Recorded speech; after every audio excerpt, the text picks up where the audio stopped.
Bonjour à tous et merci d'être au rendez-vous.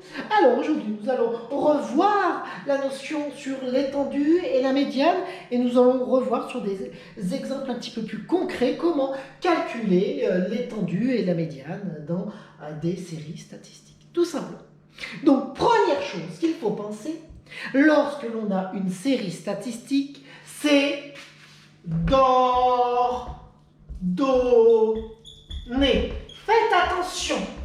Il faut réellement y penser à ordonner, parce que si jamais vous n'ordonnez pas, eh ben, vous allez vous planter sur la médiane ou sur l'étendue, parce que pour trouver où est la médiane, il faut absolument avoir une série statistique ordonnée. C'est comme si on avait un ensemble de personnes qui étaient rangées de la plus petite taille à la plus grande taille. En fait, la médiane, c'est quoi? Ben, c'est l'individu qui est situé pile au milieu, et qui est situé pile au milieu. Donc s'ils ne sont pas rangés dans leur croissance, eh ben, la médiane, ça n'aura plus aucun sens, tout simplement.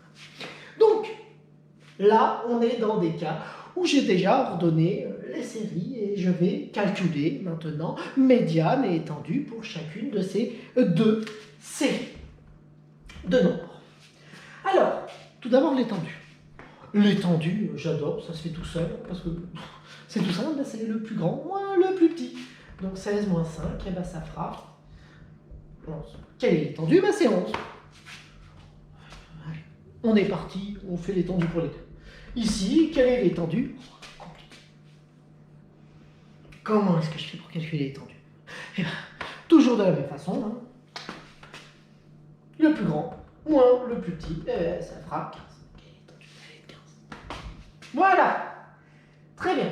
Donc maintenant, pour calculer la médiane, eh bien, il y a une phrase type qu'il est bien de toujours remettre, à savoir dire combien est-ce qu'il y a de valeurs.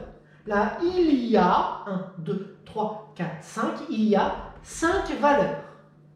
Donc si jamais je coupe ces 5 par 2, si jamais je fais 5 divisé par 2, 5 divisé par 2, je mets ça dans mon brouillon, hein, 5 divisé par 2, je trouve 2,5.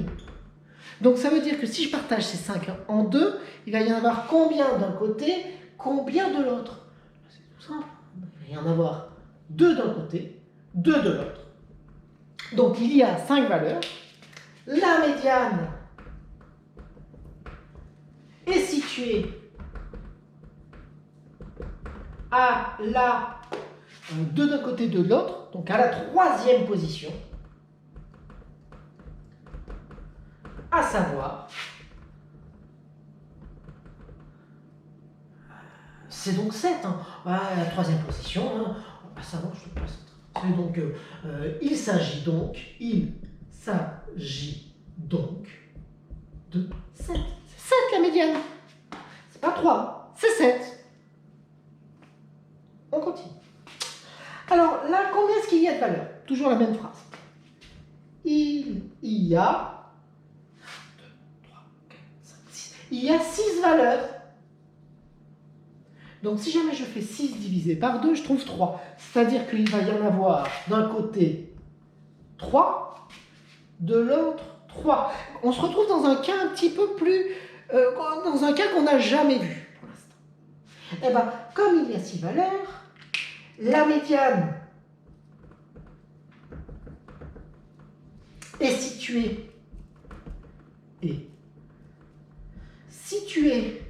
entre la 3e et la 4e valeur.